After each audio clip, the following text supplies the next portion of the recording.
Good morning, everyone. I'm John Podesta, a member of the CAP board. First, let me say on behalf of the whole CAP family that our hearts go out to the victims of the mass shootings in Las Vegas and to their families and loved ones. The whole country is really trying to understand what happened there and what we can do to prevent these kinds of incidents in the future. This morning, we're here to talk about another kind of tragedy, the humanitarian crisis that resulted from back-to-back Category 4 hurricanes that made landfall in the United States.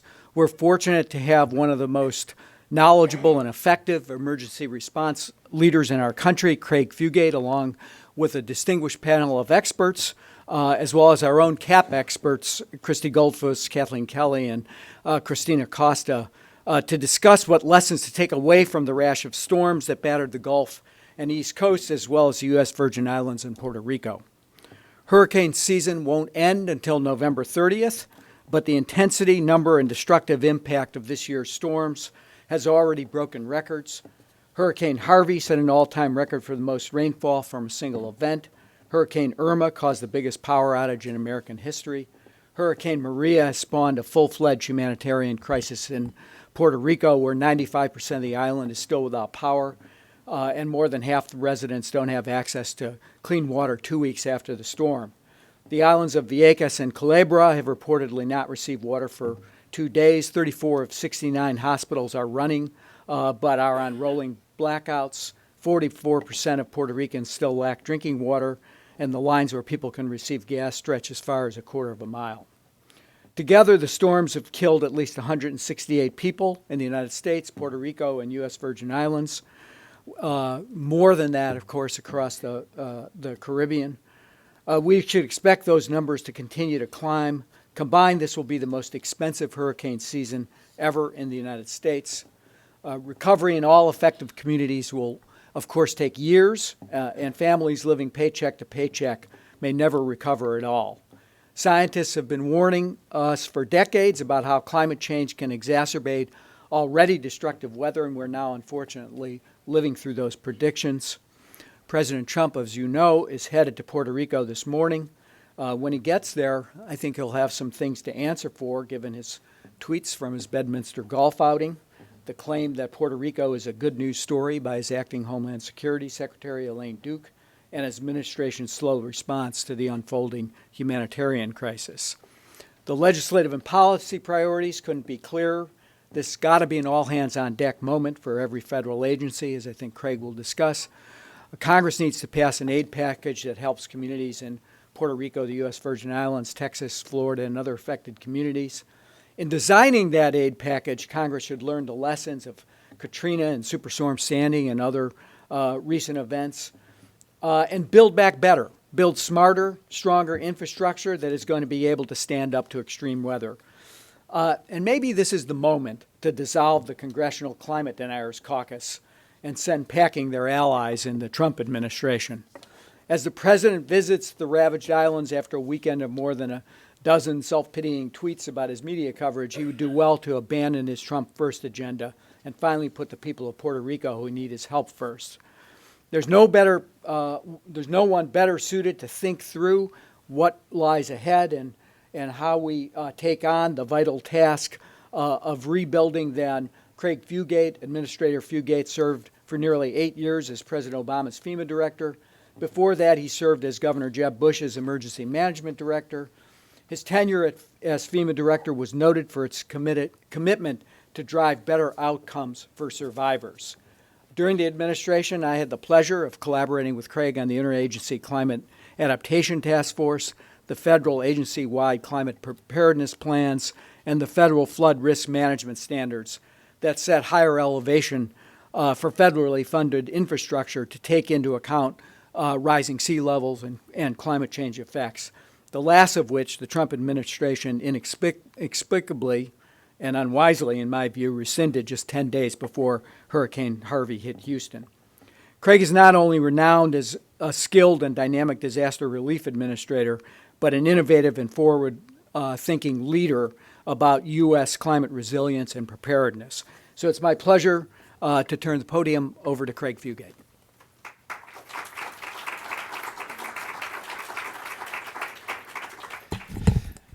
Well, good morning. The problem with an introduction like that is it makes it sound like I have all the answers. I have more questions than I have answers. But for those that like to get tweets along, hey, Mr. Kaufman, who always like to get their sound bites in early so you can produce more fake news, I don't believe in climate change. Because belief systems are based upon things you can neither prove nor disprove. You cannot prove that God exists, but you can't disprove he exists either, or she, or it, depending upon how you look at things. And so when people say, I don't believe in climate change, I'm like, yeah, I agree with you. It's fact-based. The data's there. If you don't like the answer, go get enough scientists to run models and prove it wrong. That is the difference between the belief systems and data. You can disprove data and the conclusions we draw from that. Yet the peer review papers show time and time again, temperatures have risen abnormally higher. The peer reviewed data has shown that we are starting to see amplification and disruptions in climate. It's very dangerous to say, well, the hurricanes were caused by climate change. That's not what the data tells us. But what we are seeing is an increased amplification of rainfall events and drought cycles that we do not have history of experiencing before. And that leads to the case that John was making. If you understand how federal policy works, we look at these hazards, and again, I want to do some terminology here. Quit calling them natural disasters. That's an excuse. Whenever we say it's a natural disaster or we say it's an act of God, it's like we absolve ourselves for the responsibility for what happened. They are natural hazards. They only become disasters where and how we have built our environments. And not only is climate disruption driving the cost of disasters, but we have been pricing risk in this nation so low that we're not changing behavior, and we're encouraging growth in high-risk areas and putting both vulnerable populations and your tax dollars at risk. So everybody wants to talk about the response to Puerto Rico. My position on that is, it is what it is. There are formal processes to review afterwards to learn lessons on how to get better. And the problem is that's all people are going to talk about. You need to start talking about something that we don't as a nation have a good conversation on. How are we going to rebuild? Because our policies are always based in the past.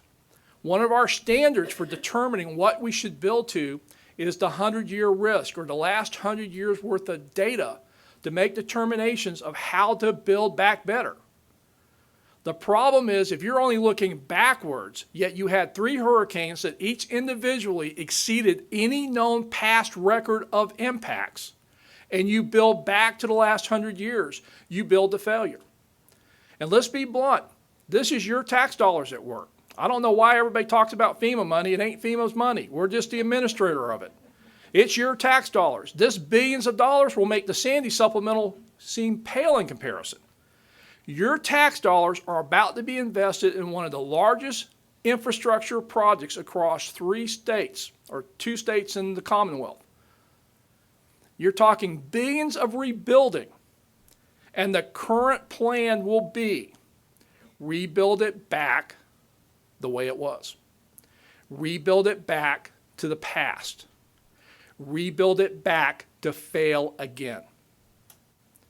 Congress has an opportunity when they look at, when we start talking about rebuilding, to build to the future. Build to future risk. Build it so we make a sound financial investment the first time, not have to come back time and time again. Because we'll spend a lot of time and a lot of political capital talking about how responses either were or were not adequate. But why are the responses getting bigger and harder and almost impossible to achieve?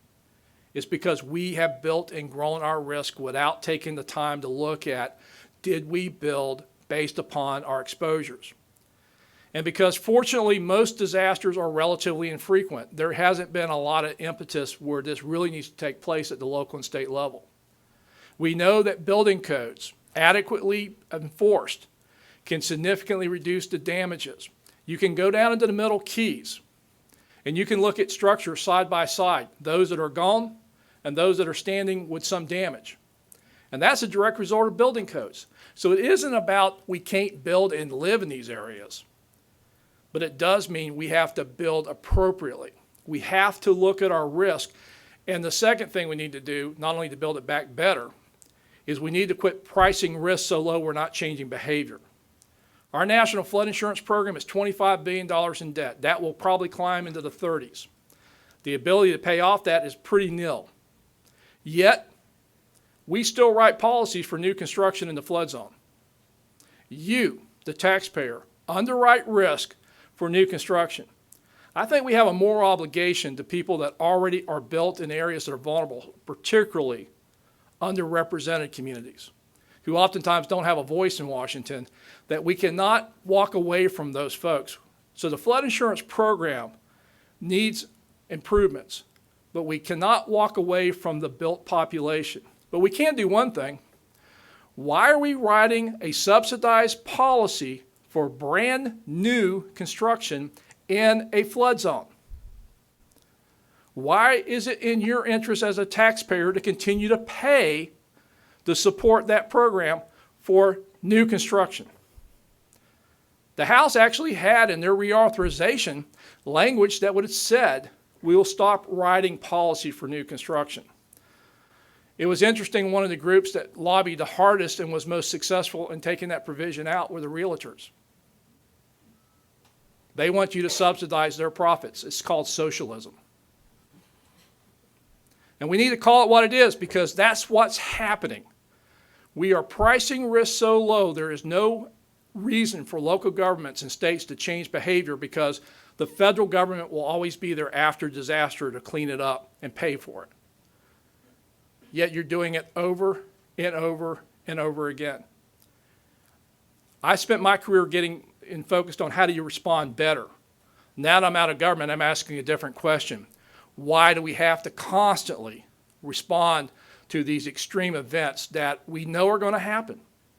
That if we had invested and made decisions to build resiliency into our infrastructures, we wouldn't have lost everything. People are saying, well, it's a Cat 4 hurricane. It's not affordable. You can't do that. What do you think it's costing right now, both in suffering and dollars, to respond in Puerto Rico right now? And we will have an opportunity to rebuild that infrastructure to be resilient for future hurricanes, if Congress will do the follow-through, not to merely provide the money, but to require that it cannot just be built back to the past. It cannot just be built back to local codes. It has to be built back to the best engineering practices for that industry and that infrastructure based upon the risk profile. It costs more money on the front end. Lives saved, suffering reduced, and future cost will be the savings if we'll make those investments. Climate disruption and climate change is happening. I've been across the country and across multiple nations now, talking to my peers. There's no debate outside of this country. And President Obama gave me a very specific charge the day after Sandy. And it was, Craig, I think the discussion about climate change is over. I think we need to start talking about climate adaptation. Because even now, if we met our objectives under the Paris Accords, even if we stopped increasing, the change is already occurring, and that will continue for decades, if not longer. It is no longer the time to talk about climate change. It is now talking about how do we adapt our communities to these hazards so that we don't pay time and time again. But more importantly, people don't have to suffer and go through these events time and time again and hope that we can respond effectively when we could have done a better job of investing and building in the first place in a way that was more sustainable and produced less impacts for hazards that are natural. These will occur, they have occurred, they continue to occur, they are intensifying. They'll only become a disaster based upon how and where we build, and we need to change that dynamic. We have an opportunity in this crisis to step past the impacts and talk about our future investments. Thank you.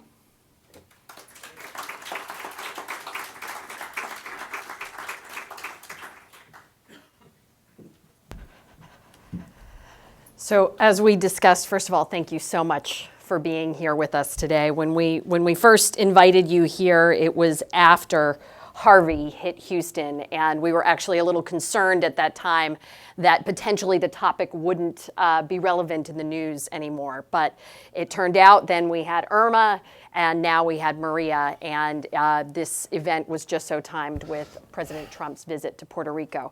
So having been to many of these visits with President Obama, can you just talk a little bit about the pluses and minuses of a presidential visit? Why is it important? How does it distract? What does it do? Well, the first thing is the logistics of the president visiting right after disasters. It's always a timing issue, and there's always going to be people that say you're too early, you're too late. But when the president visits because of the security requirements, the communication requirements, what you don't want to do is take away from essential resources that are involved in life-saving activities. So President Obama sometimes would get criticized for getting there too late, but it was often in consultation with the governor, our staffs, about where we were at in that response, and we didn't want to detract from that. But the presidential visit serves another piece, and once you have the logistics set, it is that reminder that disasters have happened. They've exceeded the capabilities of local and state governments. And the president's reaffirming the commitment of the federal government and the American people to be there for the response and recovery. Now, whether the president visits or not, the response has already taken place. It isn't that the president gets there and makes the decision, okay, now we're going to respond.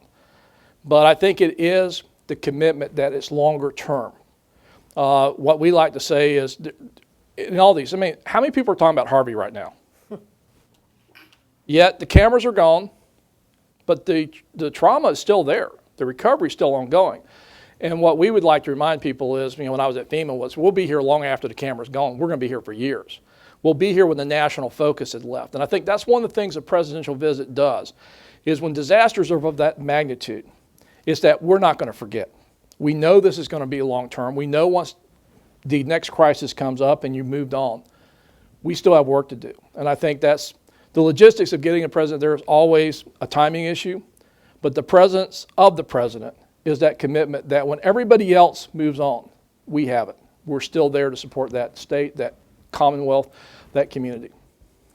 As you mentioned, we're seeing more and more of these events. Last year, I think we had 15 $1 billion or exceeded $1 billion extreme weather events. That's hurricanes, flooding. This year, we're already at 11 $1 billion events. So this is getting very expensive, regardless of beliefs, as you say. But a lot of the building codes and policies that we see that would allow us to build back stronger are local. So what are our carrots and sticks in the policy world to change behavior on the ground? Well, part of this, as I said, we price the cost of disasters below what it should be. And one example is the FEMA disaster programs under the Stafford Act. The thresholds are relatively low. And for many local and state governments, and here's the other thing, you guys know what FEMA pays for? We only pay for uninsured losses. So local government's been shifting a lot of their uninsured losses to the federal taxpayer by not carrying insurance. Now think about that. Every fire station, every hospital, every community center, every courthouse that FEMA pays for is because local governments made a decision not to insure and hope if it's really bad, you'll pay. That price is so low, why would they change behavior? They're not having to go out and get commercial insurance, which means they probably have to be looking at stronger and more effective building codes. You're underwriting the risk. They won't change. And there's always this pressure after a disaster hits to have the money flow, have it start flowing as quickly as possible. So there is sort of an expectation, and they're banking on the fact that the politics will be on their side and the money will go rather than investing on the front end. Yeah, it's hard to say no after the disaster. We need to do a better job on the front end of managing how we pay, what we pay for. Florida, after the 04 and 05 hurricane seasons, we got hit by 4 in one year, 3 the next year. We strengthened our building codes. Then the developer said we probably went too far and went overboard, and this year they successfully got the Florida legislature to roll back some of those requirements. I wonder how that looks right now after Irma hit. It looks good. Yeah, the codes showed they worked, yet they said they were overbuilding. Right. Why? Because they didn't want to have to deal with the hassles of dealing with updated building codes, which would have put us further behind as the risk changes. You talked a lot about a concept called a disaster deductible. Yes. When we were in the administration. Can you explain that concept and whether you still think it would be an important policy to put in place. I think even Yeah. Brock Long has said good things about it. Yeah, a disaster deductible, probably the wrong terminology because it sounds too much like insurance. But think about this. When it's you got to understand the process. There is a threshold that states have to achieve losses before it warrants a presidential disaster declaration. It generally says all this flowing language about exceeds capabilities, trauma, everything else. What it really comes down to on public assistance is a per capita threshold. It's about $1.34, $1.35 per person in your census. And if you get to that magic number in uninsured losses, we go back to the first dollar at 75% federal share, 25% state and local. What I proposed was maybe to get states to take more ownership of these disasters, instead of going back to that first dollar, we start when they hit the threshold. So for a state like Florida, it'd be about $24, $25 million. When they got to that threshold, the federal government would kick in 75 cents on the dollar for everything eligible above that. But everything below that, they would have. And this is a state with over a $70 billion budget. So it isn't like this is an untenable killer deal that you can't adjust to. But it would force states on a lot of these smaller disasters to take more ownership, because these are the most frequent ones that are occurring. That decisions they make about how and where they build has a cost to it. We're not always going back to that first dollar. And it was really designed to get them to do something that they hadn't done before, which is think about buying down future risk. And so we said, okay, we'll start at $25 million for Florida, but hey, you got a good statewide building code. If you don't weaken it, we'll give you credit for that. So we'll move that down a little bit. We'll give you a couple more $1 million on that. So we move it to $20 million. You have effective flood control measures through your water management districts. So we get another $5 million. And you could actually work your way down to we're back to that first dollar, only if you're making investments for future risk. And when we talked to OMB about this, they said, well, we're not going to save that much money. And we talked to the IG and we talked to the General Accounting Office. We're not going to save that much money on the deductible from actual disasters. Where the real savings come in, if states started investing in future risk to buy down their deductible, that's where the big savings come from. And as an example, we don't give credit to states for doing stuff like that. Like Governor Brown has a very effective program doing wildland fire mitigation with a program that he started looking at assessments to buy down the wildland fire risk in California. Yet our program gives them no credit in a disaster declaration. States that have strong building codes get treated the same way as states without building codes.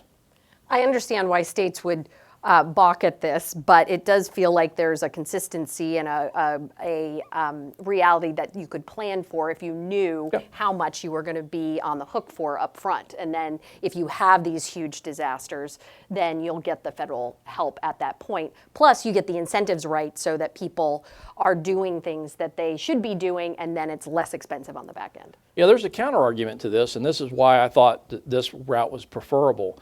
Both the Inspector General of the Department of Homeland Security and the General Accounting Office said that FEMA's thresholds were too low and should have been adjusted, that there was periods of time when we had not kept up with the Consumer Price Index. General Accounting went even further and said that the original premise of the Stafford Act had never been modernized, and that the thresholds for states for somebody like Florida should really be closer to $75 to $80 million, not $25 million. So our counter argument to the fiscal conservatives who wanted to just merely raise thresholds was to look at a deductible to achieve a similar goal, but not put states in a situation where, particularly states like Florida, California, Texas, New York, they have very high dense populated areas and then very rural areas of state. Think about it. You could have a disaster in Florida that was entirely rural, that was $25 to $30 million, be nowhere near the threshold. And a lot of other states, their threshold is basically $1 million. Yet Florida would be singled out because of their population.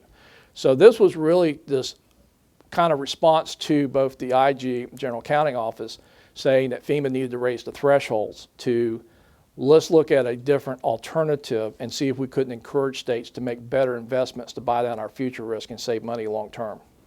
We're going to take questions, one or two from the audience, but I'm just going to ask one last question of former Administrator Fugate before we get to those questions. What do you think the possibility is in this current environment on the Hill that there will be progress maybe in investing in flood mapping or investing in any of these resilient policies that we can separate entirely from climate change and that debate and focus on this is about practical, saving money, doing what's best for people so that they don't experience this pain again the next year, the following year, and into the future? I think there's a good chance. I think even within the administration, there's a very vigorous debate after they repealed the executive order the president had issued on flood to really come back and frame this in terms of we need to make sound financial investments so that we're building in a way that we're not having to come back and replace time and time again. So I think when you look at just the cost of disasters and how investments can be made on the front end and make the business case that by putting in more money on the front end, building it to higher standards, we save the taxpayer in the long term because there'll be fewer incidents of having to replace it, and there'll be fewer incidents of the impacts to the populations when these infrastructures fail. Great. Okay, so in the audience, we've got a hand up over here. Please introduce yourself and where you're from. Thank you. I'm Kirk Renault. I'm with the BioBright company. And you said wisely that we've got to build based on future risk. But who decides or how do you get information about what the future risk will be in a particular piece of land or property so that I can build appropriately there? Well, that's been the challenge. So knowing that government didn't really have the tools to predict that future risk, one of the conversations we had in the administration was we brought the insurance industry in, particularly some of the reinsurance folks.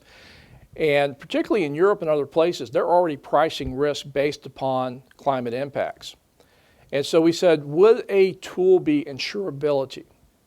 Again, if we wanted to move the risk away from the taxpayer, what fills that risk? And our feeling was if the insurance industry could figure out how to market and manage that risk, if they could write policies for that so that it wouldn't become a burden to the taxpayer, then that seemed to be a good way of, well, what would you have to build it to make it insurable?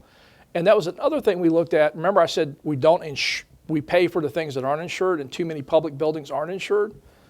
We were trying to drive a conversation that was, if we're going to spend money to rebuild, what do we rebuild to? And so we were trying to use this idea that could we rebuild to where it was insurable by the commercial sector at prices that local governments could afford versus where they're at now. In many cases, they're self-insured because they can't afford commercial insurance. Well, what if we put enough money on the front end to build back to where it was more affordable, more insurable? That's just one way to look at it. The other is we're starting to see machine learning and AI increase, is to take the forecast and do more high resolution potential impacts. Because right now we deal with such a variety and range of risk, it's hard to make a decision, how high do you build? But I think we're getting close to with the data to start making better informed decisions, at least over the lifespans of infrastructure of 20 to 50 years. Once you get beyond that, it even gets harder. But in many cases, if we just built above the 100-year flood risk and we had better data, we'd already substantially reduced the impacts of these current events we're facing. Great. Any other questions from the audience? No? Oh, there we go, right on the...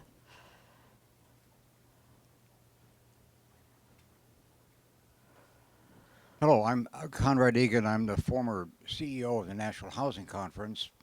I'm also personally invested in this discussion. I happen to own some property in Naples, Florida.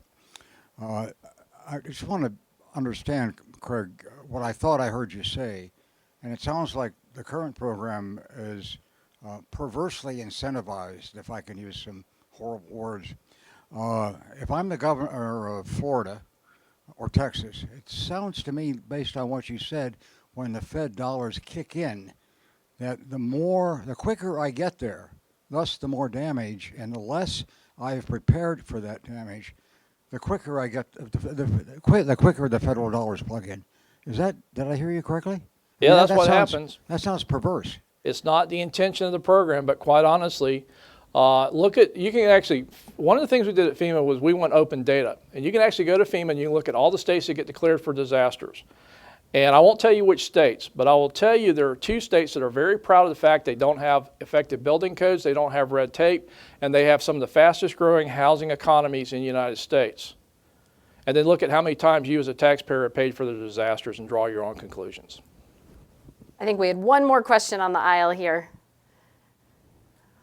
This will neither be easy or short. That's why we wanted to end on it. Craig. You need a challenge.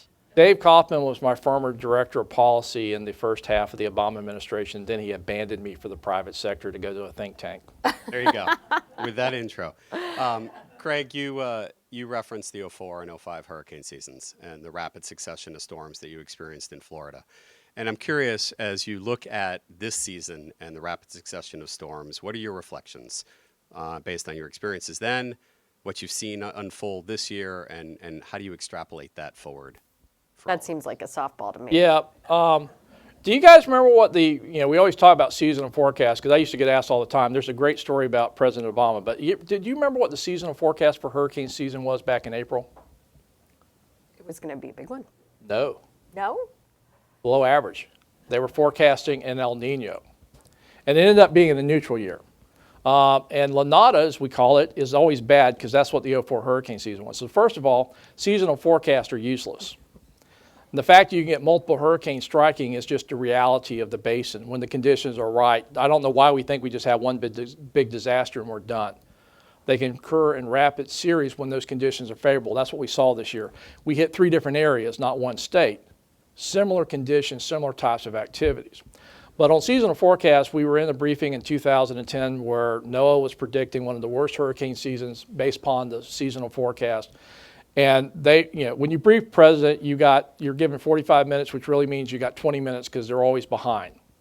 This afternoon, it ain't a good day, and he is ready to move on to the next issue. They spend the 20 minutes talking about climate change, and I get 2 minutes to do my presentation, which was no big deal because he already knew what I was going to say. But he asked me a question, and my answer, I think, wasn't what he expected. He says, Craig, based upon what NOAA just told us, what are we doing differently? I said, nothing, sir. And the president goes, right, we get ready no matter what the forecast is. And I think that's our challenge is you have to go in, particularly like a hazard like hurricanes, you have to go into each season, and it doesn't really matter what the forecast is because they never tell you if it's going to hit or not hit. They never tell you how many. They don't tell you which ones will make landfalls. Hurricane Andrew occurred in a below average hurricane season.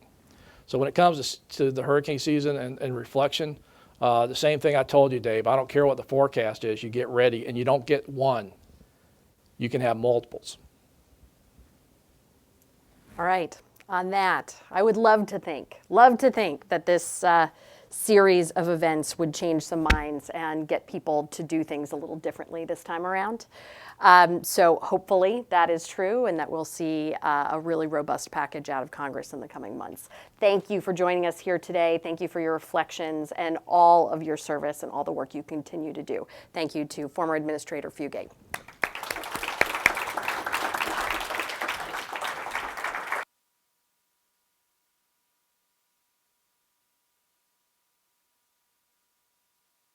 Quick scene change here. We've got a wonderful panel of experts to talk about experiences from previous events. Michelle Roberts is the National Co-Coordinator for the Environmental Justice Health Alliance. We've got Dr. Winnie Hamilton. Please come on up to the stage. Dr. Winnie Hamilton, who's Director of the Environmental Health Service at Baylor College of Medicine and has been part of the Harvey recovery in Houston. And Rebecca Kagan, Deputy Director of the Office of Federal Affairs for New York City Mayor Bill de Blasio, who has lots of experiences post-Sandy to share with us. Thank you, ladies. Thank you for joining us here on the stage. Dr. Hamilton, I'd like to talk to you just a little bit. We heard from Administrator Fugate that people have moved on and are not even talking much about Harvey in Houston, but you're living it day to day. What are the public health implications of what happened there? What are you seeing in the community? What are some of the concerns right now?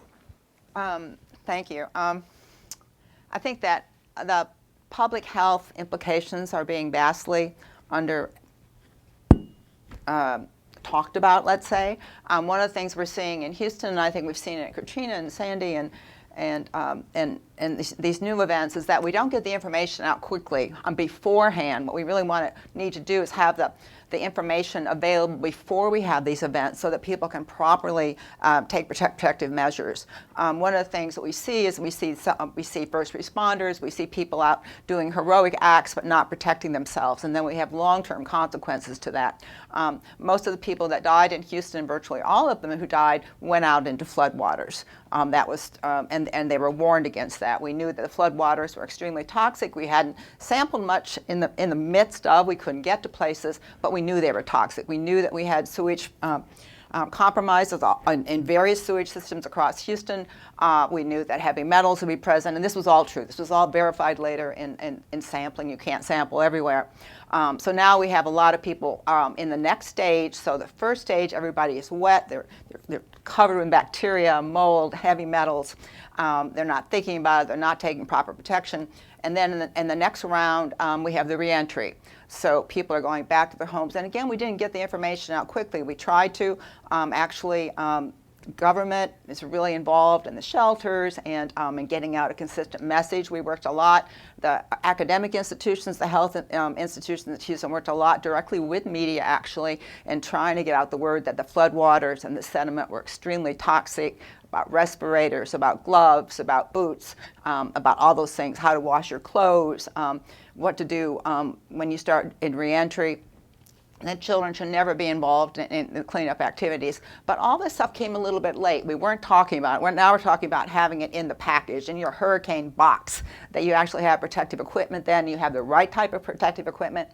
And then people aren't talking sufficiently. We've started to get information from Sandy and Katrina where people have done some health studies. So there's not a lot of evidence on which, but it's a growing amount of evidence. Right now we have approximately almost 200 people that are wearing bracelets that are measuring their exposure to more than 1,500 chemicals during what we call the muck and gut stage. That hasn't been done before. We've also got biome samples from approximately the same number of people, looking at the response to their bodies to mold, to bacteria, and what have you. That hasn't done before, but there's so much more we could do. I think that we aren't talking enough about not only the short-term respiratory. Everybody is talking about. We've got Katrina cough. We have people that are losing their voice, sinus, headaches, GI problems. That's kind of some skin infections. But later on, post-traumatic stress syndrome was seen to be higher at 2 years after Katrina than it was in the first 6 months. The long-term things. We're talking about immune destabilization. We're talking about developing allergies to mold that you didn't have before. Nobody's talking about the alkalinity of drywall dust, which we really want to move beyond drywall because we want more flood-resilient homes, but we want safe and healthy homes as well. And a lot of the building build back as was creates a mold and moisture attracting home for the future, not only for floods but for everyday life. We really want to use healthy homes principles. We want to use things that drain. We want to get rid of particle board for subflooring. All those things are creating additional health problems during the rebuilding stage, and also when people are under a lot of stress. We're seeing increases in insulin resistance and diabetes that are a result of these disasters, and also preterm birth. So there are a lot of things that are going on that nobody talks about. And I think if we got some of this health information out early and make an assumption that all flood water is extremely toxic, it doesn't seem to vary that much from flood to flood, actually, that people might think differently about rebuilding because we're thinking about long-term health effects. We're talking about your children being exposed, playing in sediment sand, and getting high lead levels or arsenic levels, and the levels are high in sediment, virtually all floods, means something long-term about our children, about whether or not they're going to succeed at school, whether or not they're going to have behavioral problems, and we just aren't talking about these things. Michelle, there does appear at the onset to be somewhat of an equalizer in a major disaster because everyone experiences it. But we know not all communities have the same resources and the same exposure risks. And I really would love for you to just share from the environmental justice perspective some of the challenges that burden the communities that are closest to some of the chemical facilities and what the recovery looks like for them.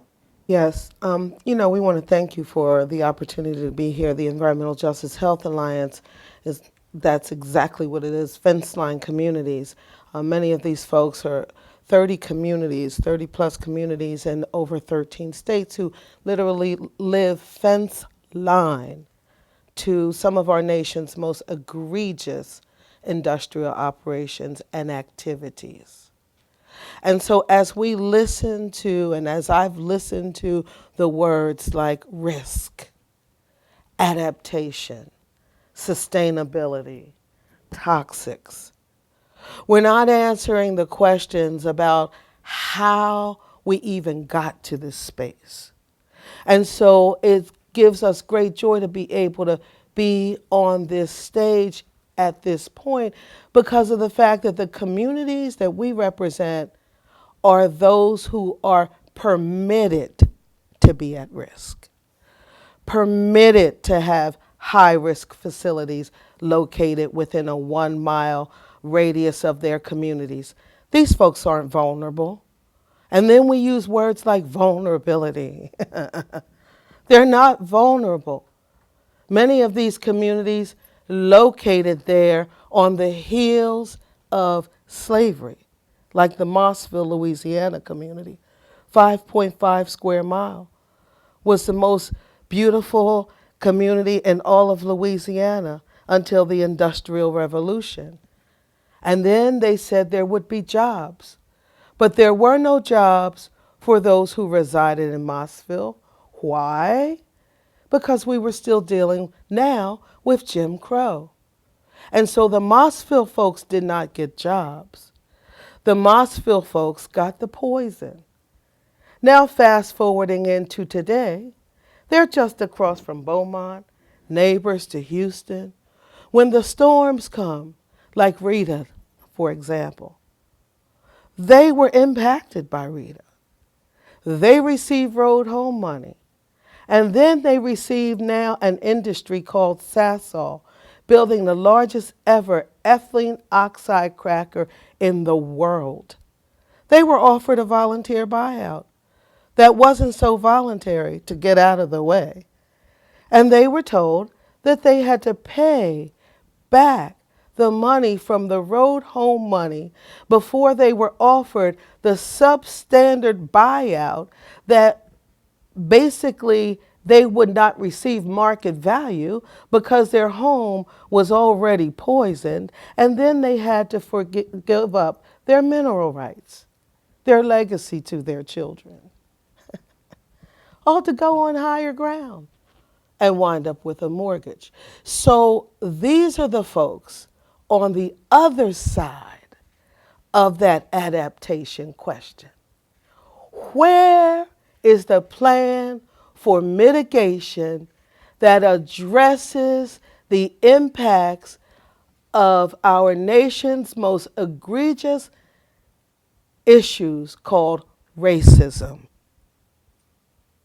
That's where the communities we represent are standing right now. These communities, when they are moved, may not see their land again because we'll make green space when they were green all along. So we want to know, and in addition to that, we want to know where the response is that's based on our human rights.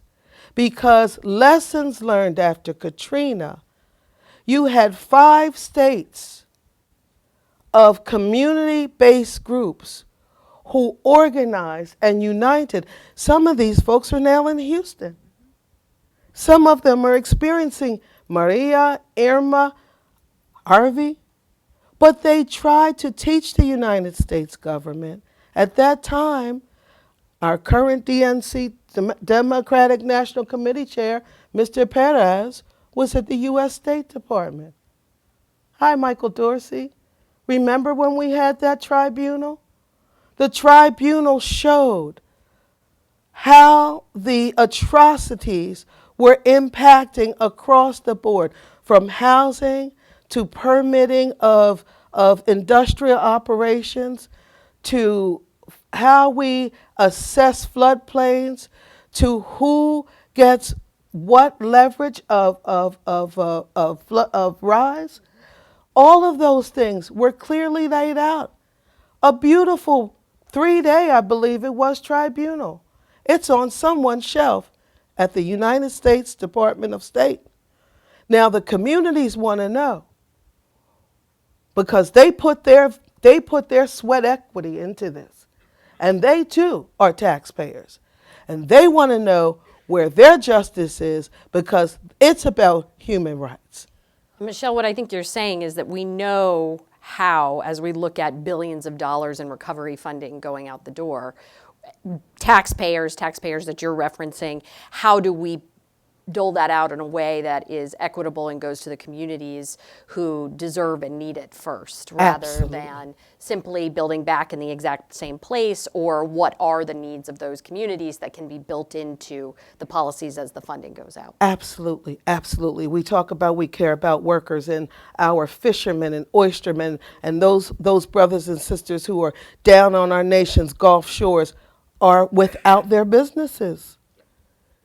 So, Rebecca, you are kind of the sage advice here on the stage. New York made a lot of changes after Sandy and really built in some of the most progressive policies as to how to build back stronger. Equity is a large part of the plans that you've put together. Can you just speak to some of what you heard and what you've learned post-Sandy in the policy space? Certainly, and Sandy was sort of a game changer for us, as it would naturally be for any community that undergoes a storm of the size we experienced. We did benefit from, at the beginning, having Plan NYC that had been started under the Bloomberg administration, and then the Sandy, the SIR report, as it was shorthanded called, and then Plan NYC. So we had some frameworks in place to continue to model what we were doing and hold ourselves accountable. Some of the things we did immediately after the storm, and one of the lessons learned I think that could go for any storm, was we immediately changed the building code. That anybody rebuilding had to include 2 feet of freeboard or 3 feet, depending on where you were located and where the flood zones were.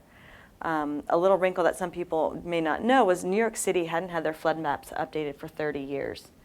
So it was last in 1983 that we had our flood maps updated. So it wasn't the sort of progressive, okay, the risk is increasing. I mean, literally they handed us the new maps in September and the storm hit at the end of October. So that sort of layered in our understanding of how quickly we needed to work to change the building code because people want to rebuild. So as Administrator Fugate was speaking to, build it back smarter. Don't just rebuild the same way. What kind of alternative mitigation can we build into this? What kind of new requirements for insurance can we impose? So we immediately did some of those type of actions. Additionally, we've just started within the past 2 years and with great community buy-in, implementing, I want to get the name right, a special coastal resiliency districts. But it's essentially a downzoning where you can, if you want to build back here, you cannot build housing here, you cannot put people in harm's way. And that any zoning has to be that of a resilient design and one that's not sort of, situating public housing facilities in vulnerable areas. So there's 2 of those currently within the city. So we've done some major sort of code changes right away, and I feel like those are one of the more important things that communities can do immediately, such that you're not sort of spending dumb money. You're spending the dollar once and doing it right. Within that, again, we've worked extensively with FEMA to get alternative mitigation, and within that mapping conversation, we've also worked with FEMA, who's now going to give us 2 different sets of maps. The flood insurance rate map, the firm that you will set your insurance rates that you pay today, and a map that looks 10 years ahead, that looks at climate change, that looks at sea level rise, such that we can plan and actually build in measures and large scale, be they green, be they gray, however you intend to marry them, different capabilities such that we can protect communities. And just speaking to what a lot of what you both have spoken to, a great example we do have is Edgemere within New York City. This was a I believe 2.5-year planning process of the community located in Queens. 13% unemployment rate, 16% of the residents have college degrees, majority minority neighborhood, and have worked with the community to treat holistically some of the situations, some of the struggles they confront, frequent flooding, slow and inefficient transportation, which can lead to unemployment. So there's also the water vulnerability. So as we're building in resiliency measures, it's more of a neighborhood fabric in addition to just let's keep water out. And so we've tried to, where we can, take those federal investments, whether it's CDBG funding, whether it's FEMA PA funding, build those in with the community to actually improve everybody's quality of life beyond just sort of, slapping up a seawall or, street beach raisings or, street elevations that we've done. Great. I feel like one of the more complicated and difficult conversations to have, Michelle touched on this a little bit, I've heard some discussion around Houston, is relocation. Communities that have to decide whether it's the third year in a row, they're not going to move back. In Katrina, there was a lot of discussion around the Ninth Ward. Just thoughts from all of you, anyone jump in here, on what is a compassionate way of thinking about relocation is, you talked about the not so voluntary buyouts. Is there on the one hand, you don't want to subject people to going through the same experience year after year and the trauma of being flooded out of their homes. On the other hand, you don't want to force people from their homes. So how should we be thinking about this as we do talk about adaptation and rebuilding? One of the things that we work a lot with low-income communities, and our environmental health clinics are actually a part of the Harris Health System, which is that's sort of the safety net for our communities in the Harris County region. And a couple things that Craig touched on: level playing field, and so national incentives would help a lot in places that are resistant to taking on these increased codes and what have you, so that everybody has to play. So we have a lot of developers taking advantage of and then building in these high-risk areas and creating problems downline and often downstream for a lot of our more vulnerable or low-income communities. Also, one of the things we found, and I imagine Michelle's found also, is that our low-income communities, which for the most part in Houston do not, are multi-ethnic, multiracial. They're divided by poverty. But they're rich. They go back generations. They were some of our very first communities. They built up with the ship channel. They don't want to. They've been offered buyouts. They don't want to take it. This is their legacy, their third generation. And so that the community cohesiveness is really, really important for mental health, for physical health. Mm-hmm. And so how do you engineer, how do you move whole communities together? You can't fracture them. In many cases, they've already been fractured by freeways, for example, right through the middle of our Fifth Ward, divided the Fifth Ward in half, one of our great historic African-American communities. Also, one of the things we see is we had a lot of flooding, and some of our worst flooding was in high-income areas in which the floods stayed out for like 2 weeks in people's homes. They were really a mess. Just pure mold by the time you got to the home. But most of these people did have the resources to move into a clean apartment, and as they begin muck and gut or whatever, they can either hire, or if they do it themselves, they have a clean place at night. A lot of our low-income communities don't have that opportunity. They have children that are going in because they have no place else to go. We know that children are much more vulnerable, get a higher dose of all these toxins. We do not want them in the home, but what choice do they have? These are their homes, it's their equity. It's just a really difficult situation. It does preferentially hurt those with the least. And one of the questions we often get, very first question we get in a shelter or wherever is, I hope I have a job. Because if people don't have a job on Monday or whatever, at Dairy Queen or whatever, if they were flooded, then they can't even rent an apartment. So it's a huge issue. I think the biggest thing, number one, you need to ask the community what it is that they want. That is where it starts. It is their community.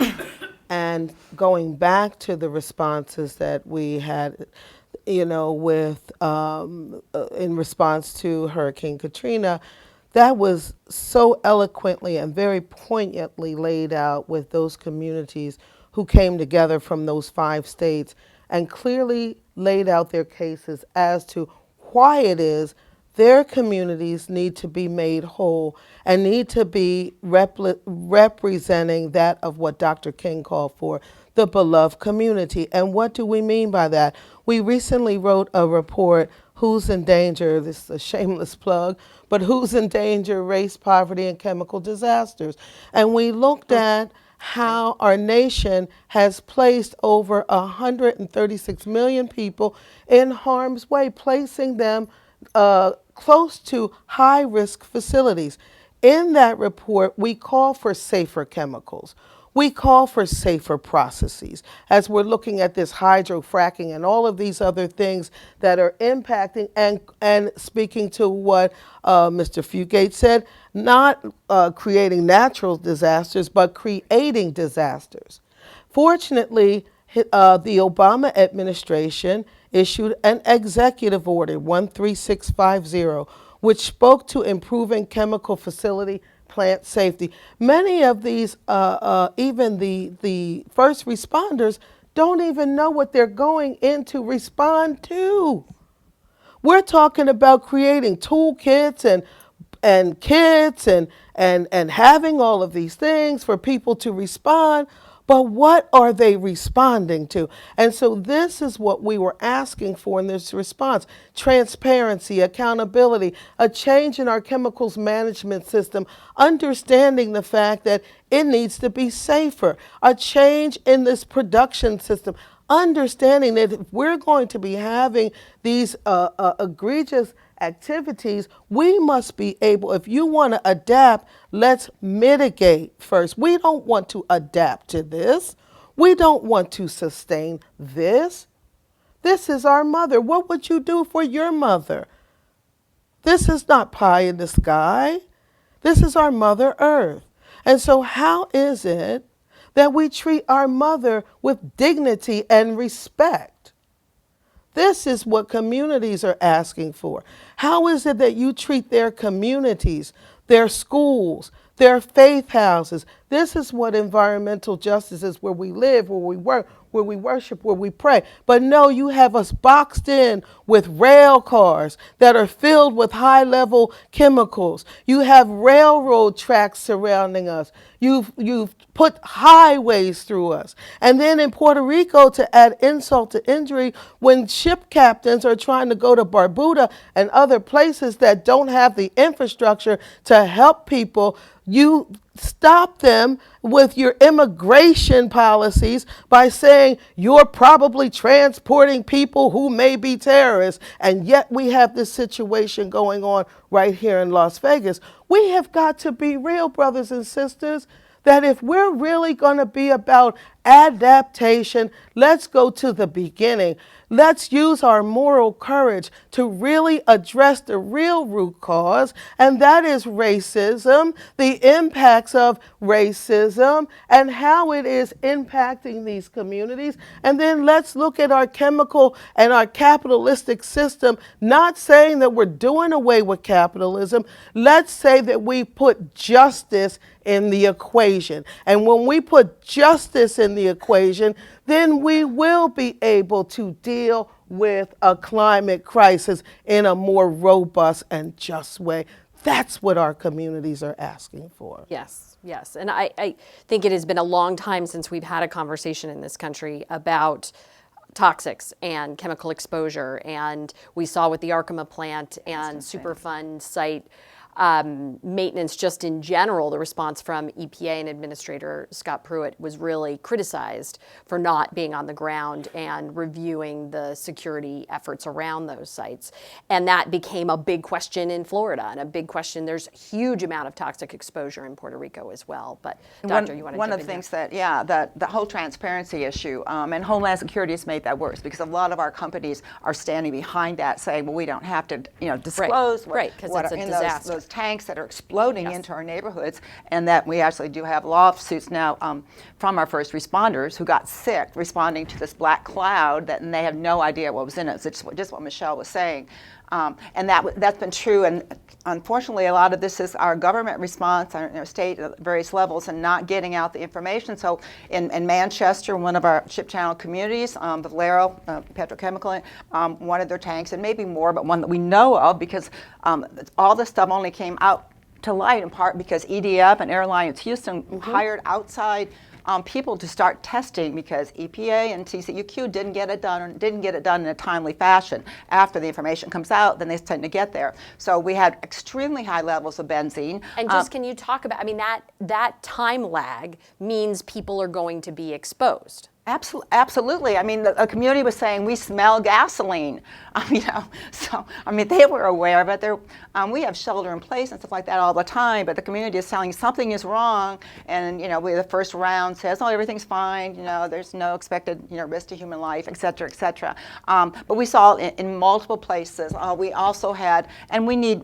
I again go back to national standards for some of this stuff because if industry in one place has to have different abide by different regulations than else, then they have, there is a profit issue there that works against them. But anyways, but in a petrochemical blue, sort of industrial town like Houston, all these companies had to shut down quickly. Now, some of them could have started a little bit earlier. They have massive amounts of a product they had to burn off, so we had massive amounts of emissions during the shutdown procedure. All these companies shutting down at the same time. This is something they normally is staggered as they do routine maintenance, and then start up again. And some of these facilities now had infrastructure problems, but because of the profit motive in part, they got to get back on quickly. Everybody else in the United States is waiting for their gasoline. There's a big market out there to fill. This is another area where regulations disproportionately were affects stopped. Houston, in part because we're supplying the rest of the nation with all these chemicals everybody else wants in order to drive their cars, right? It's been very hard, and we don't talk about air emissions very much in the middle of a flood, but what goes up comes down, and what is in that water goes up, and so this is a part of the toxic load we're all having to contend with. And inside homes, the flood waters tend to be 20 to 30 times more toxic as the water drains out, and the sediment and the oil and the benzene and all those other pesticides and all that stuff. So people go into an extremely toxic environment, in part because of all the other stuff that's in the surrounding neighborhoods. It varies a lot, obviously, by the watershed, by what's in the water, and sometimes by what's in your garage or underneath your sink. I mean, there's a lot of training to be done to make homes safer and more resilient. Right. All right, Rebecca, I want to get to you in just a second, and then we'll have time for a few questions from the audience. So just to put you on notice, I'll ask one or two more, and then we'll get to your questions. So, Rebecca, I don't want to avoid the very real topic that Michelle brought up in terms of racism. It seems like it is difficult in planning, which can be quite cold and disconnected, but you mentioned Edgemere. Can you just go back to some more concrete examples of what you learned from that community planning process and how planning can make up for some of the institutional deficiencies we've had in the past, which is a very clinical way of saying racism. Certainly, I mean, what we did there was there's been a concerted effort, and certainly within this current administration, to truly engage all communities as we're doing this planning. Some of that, again, had started earlier when we had the Plan NYC. With One NYC, we had added an additional lens, which had to do thinking more about communities and community resiliency themselves, whether that's working with faith-based groups, nonprofit communities within those very communities, rather than just saying, oh, working with Red Cross. This is actually a much more local network that's set up to help a community be more resilient, to make sure resources are there, to make sure there's lines of communication with first responders, with the city, in the event of a disaster, to help them recover more quickly. So that's had a huge amount of community buy-in and engagement. And how does the government do that? How do you do that? So HUD tried to do this with CDBG-DR funding, where there's an action plan, and we have to hold any number of community meetings. For any change to that action plan, it's subject to review and to comment, and then review by HUD. So there is some of that is built in. It's a question of then, I mean, it's having the stomach to go ahead and say, no, we need to do this. Like, we're working in your neighborhood. We're working in your NYCHA, which is our housing. We're working in your NYCHA development. Like, let's talk to you about what you will need here. It's not always a pretty process. I mean, people have strong opinions about what should or shouldn't be done. But the point is that where we can and get community buy-in, can help address other issues, like the lack of transportation options, like unemployment. We can help address those things as we're making investments overall. One of the areas we talk about is Staten Island. I know we're talking about Edgemere and Queens. Staten Island, they don't have storm sewers. So we've worked with the community to develop these things called blue belts that work as wetland ponds that fill up. They're beautiful. The community loves them. It helps the environmental quality of life there. You've got birds, bees, flowers, you name it, everything coming back. And it resolves the street runoff problem, and it slowly drains and filters the water out back to the sea. And one of the things we were able to do was get the blue belts to be credited as drainage for the Staten Island seawall. So we're able to marry gray infrastructure, green infrastructure with community buy-in, because, hey, they want a seawall, but hey, we've got wetland ponds, and that's a hell of a lot better than just big drains. So it's a matter of, again, just continuous engagement, and it takes time, and you may not always hear what you want to hear. Right. But it's something that's important to do, and the more we can start to do that, the more people talk, the more ideas come out. So. more people talk, the more ideas come out. I'm a big defender of the National Environmental Policy Act, which is going to be on the chopping block here in Washington, D.C. at many points, which is one of the fundamental procedures the government uses to hear from the community and really engage the community to get buyback, or buy-in. So I'm hopeful as we go through these processes that we won't use the term streamlining to mean cut the community out of the process, cutting NEPA, and really making sure that voices aren't heard. So before we go to last questions from the audience, I just want to get any final thoughts from you. Coming to Washington, D.C., sitting here, the hope is that we can, both from folks who are watching and in the audience, but then what we take out of this discussion, what do we need to be reminding Congress as they think about what these packages look like and the communities that are struggling right now, and as they build back once the cameras have gone, what should they be thinking about top of mind? Congress has done some smart things actually with regard to Sandy. Not a ton of them, but some of them. One of them was the 428 program, which was sort of the campus-based approach to getting PA funding in. And that basically is you accept a certain amount from FEMA for your project that includes resiliency rebuilding funding in it. And you go over, sorry, it's on you, you go under, you can take that money and reinvest in other resiliency measures. So it's been, we were the guinea pig and we love it. And we would hope that communities could embrace such a thing. Similarly, with using CDBG-DR, continuing to have flexible options, because not every community looks the same. You're setting national policy, but Houston looks very different than New York City, and Manhattan looks very different than Staten Island, and we're in the same city. And so to continue to be open-minded, think flexibly, the FFRMS was a loss. We ourselves have set up climate resiliency design guidelines in any capital project now. But so would encourage them to think about those things, that there are best practices out there, and to encourage them and to continue to think about how resiliency can be built into the dollars you're receiving. Right. I'm going to agree very much with what Rebecca's saying. We've had a long list of 20 things. Like Dyke, you've perhaps heard of their other mitigation strategies, raising homes, buyouts, all that kind of stuff. But we keep waiting for the next, maybe it won't happen, right? So like our theater district, took on 12 feet of water and is knocked out. I mean, that's just indicative in that not putting in place some of those mitigation strategies. It would help immensely. What Craig was talking about, I think, is to build the incentives into the funding, and so it's this sort of you can get more money if you have more things in place, because across our states it's not consistent. And as he pointed out, in many places people just wait and hope that the federal government will bail them out. We just can't afford to do that. But it's even more important is, well, not more important, but underneath this all there are real people with health and mental needs that we need to think about all the time. There's incredible cost. The greatest cost is not being captured in most of this stuff, and this is the health and productivity and futures of our children because of the effect of these disasters on them. So that needs to be costed out. But I think the big thing is we need more consistency across the United States as far as making resilient neighborhoods, whether they're in low income or high income. We all need to be in this together, and we can't afford to have every single municipality coming up with their own little set of things that may or may not work or may not be put in place because developers or whomever outvote them, and so they don't get done. Yeah. We need, and I apologize for my cough, and because it is, and this is actually what people are walking with. So it came into the room with me, and we need to be mindful of that. We really, really do. When we say build smarter, we say build with your heart.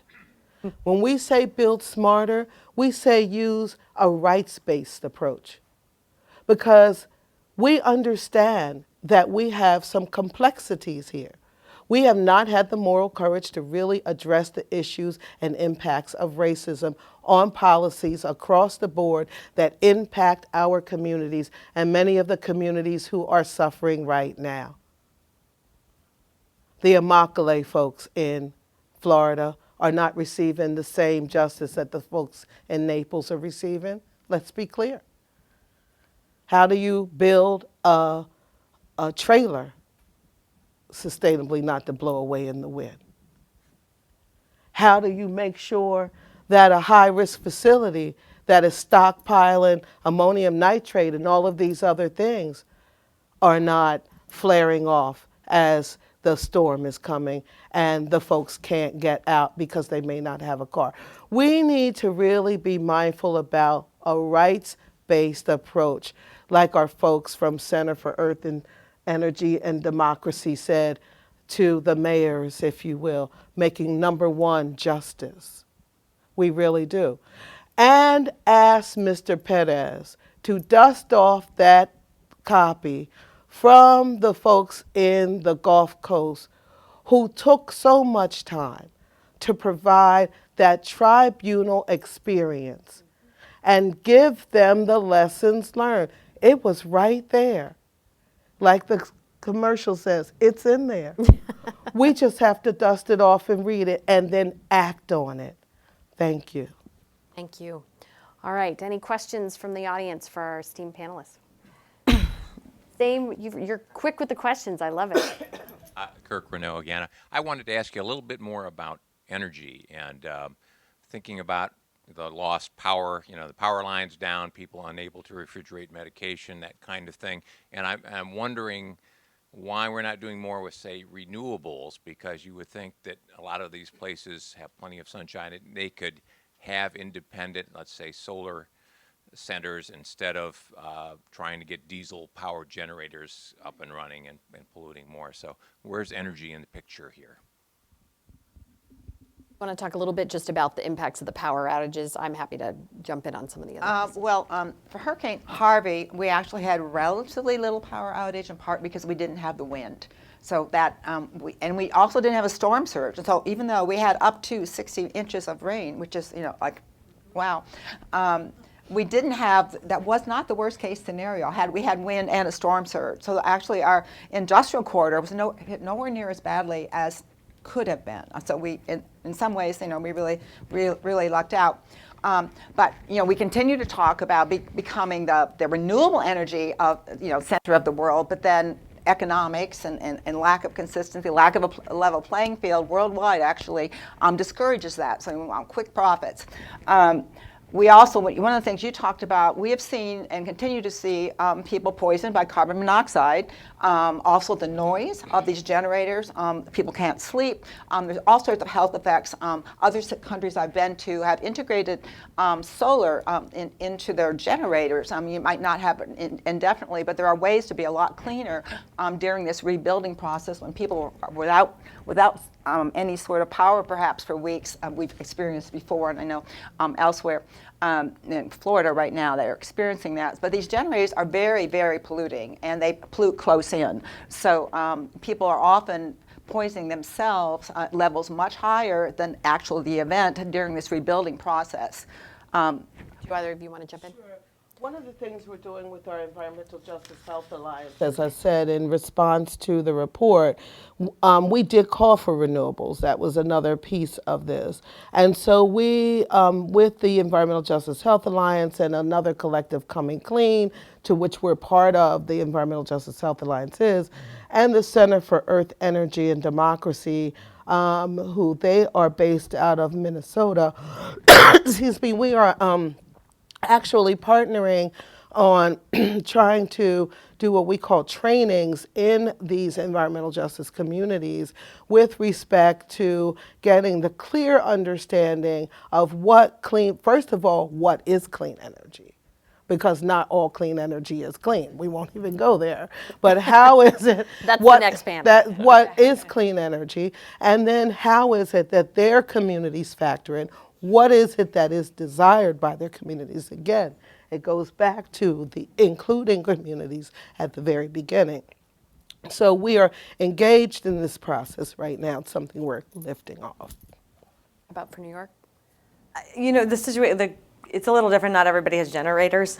We have a lot of residential apartments, and so we didn't have necessarily the same utilization. I mean, certainly in some neighborhoods more than others.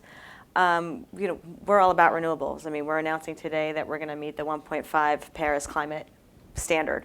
So getting that one in. That we've renewed our commitment to do that. But one of the things, conversely, more about what happened in Houston is we've required our utilities to actually harden their infrastructure and poured resiliency funding into that and help work with them. Con Edison wanted a rate hike, and in exchange for that rate hike, there was some many of the millions, I think approaching with the B word, level of funding and investment in the grid to ensure that it would not go down again like it had in Sandy, where all of Lower Manhattan basically was without power for weeks. So the hope is that we can continue to sort of draw on renewable sources, but at the same time have a resilient enough grid to sustain that moving forward. And in Florida, that's been a large part of the conversation too, is what does rebuilding the grid based on the large power outages mean? What does it look like? But once again, that always runs up against the political pushback, and Florida has had aggressive pushback on shifting to any type of advanced renewables and making that more part of their equation. We'll see what happens after this. Any other questions? It's Philip Schneider, and I'm going to say I'm representing myself for this question. What has been your experience in dealing with the companies that have the chemical processes next to the communities, or that bring these processes to be adjacent to communities, or force the displacing of the communities? What is the dialogue with these companies? What do they tell you when they're doing these kinds of things, or is there a dialogue? Could you describe how that goes? Yeah, thank you for that. There is a dialogue. In the case of Sasol right now, in Mossville, it wasn't they told the community what they thought they wanted to hear, more or less. And in addition to that, there's an organized group within the community that's actually been working for years on the issues that have been impacting their community. But when these corporations come and start talking about like buyouts and all of these other things, oftentimes they will sometimes go around the communities, and in addition to that, maybe pick a couple of the people off of the community organizing efforts, if you will, and place them in a process called a community advisory committee, a CAP, right? Not to be confused with our friends for the Center for American Progress. And with this, they will begin dialogues of how it is they go about a relocation process. The unfortunate part about this is that there's so many levels to this. You have people who are air property owners who don't live there, maybe in the community, but own the property. These corporations are very savvy. They know how to find folks to start buying around until they get to the core. And it creates divisions and fractions and all of that in communities, as we see in Texas and other spaces. And so therefore there's like it's not a whole process, if you will. And then in addition to that, they've already spoken with their the leadership, like for example in the case of Mossville. When the community went to Senator Vitter's office on Capitol Hill to say, we understand that there's this corporation coming and they want to buy us out, but it's not so voluntary, and the buyout is not equitable, it's not just. And we need ongoing health monitoring and all of these other things. And Sasol is not paying for the ongoing health monitoring.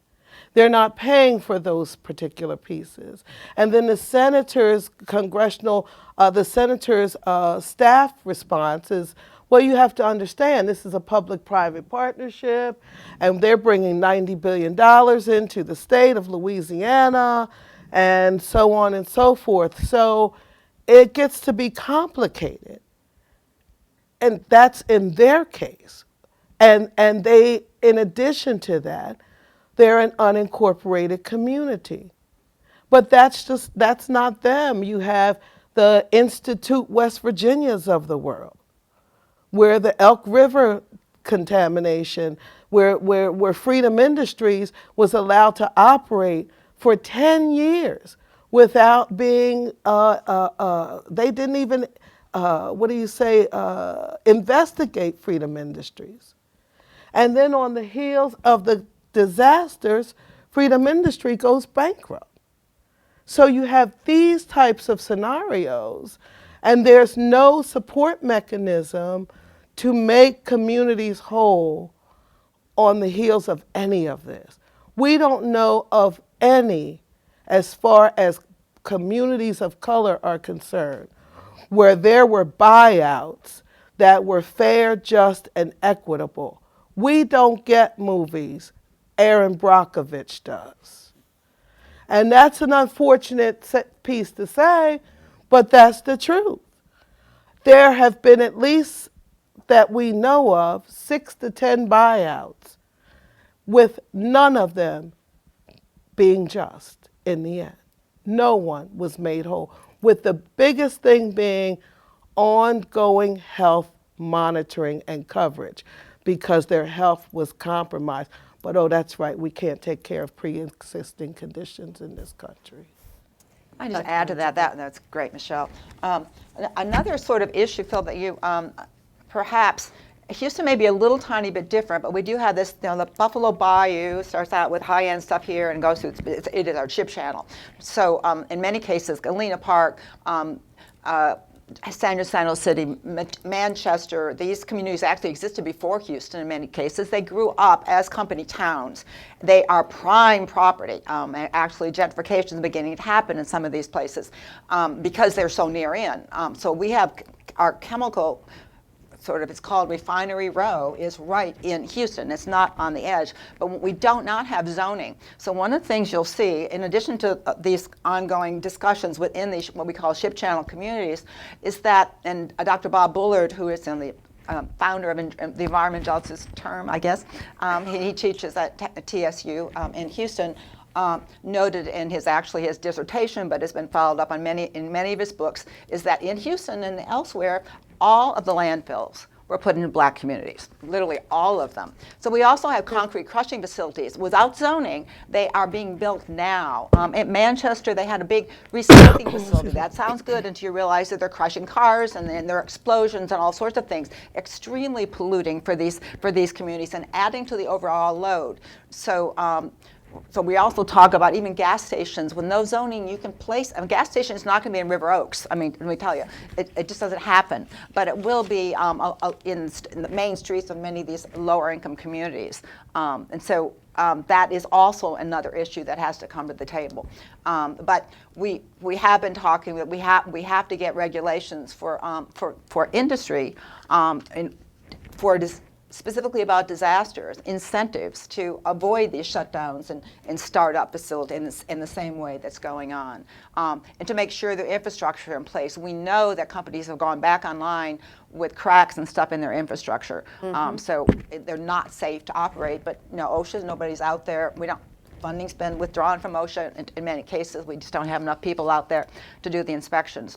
So it's a big issue. And at the same time, as a country, if we don't really push for alternatives, the marketplace isn't going to change. So everybody ends up being complicit every time you drive your car or use a plastic bag. All those little things, sort of add up. They create a market. And can I just say also, the ongoing response has been it costs too much money. So do we pay now or do we pay later? That's the biggest thing, is it costs too much money to switch our processes to safer chemicals and processes. It's by disclosing what we are storing on our property will allow for the terrorists to come and do something. But our question is then, if it will allow for the terrorists to come and utilize this chemical to do something to the homeland, then why are we storing it in the first place? Right. All right. So with that, we are at time, and I want to say thank you to this entire panel. This has been a wonderful discussion, really interesting ideas, lots of food for thought.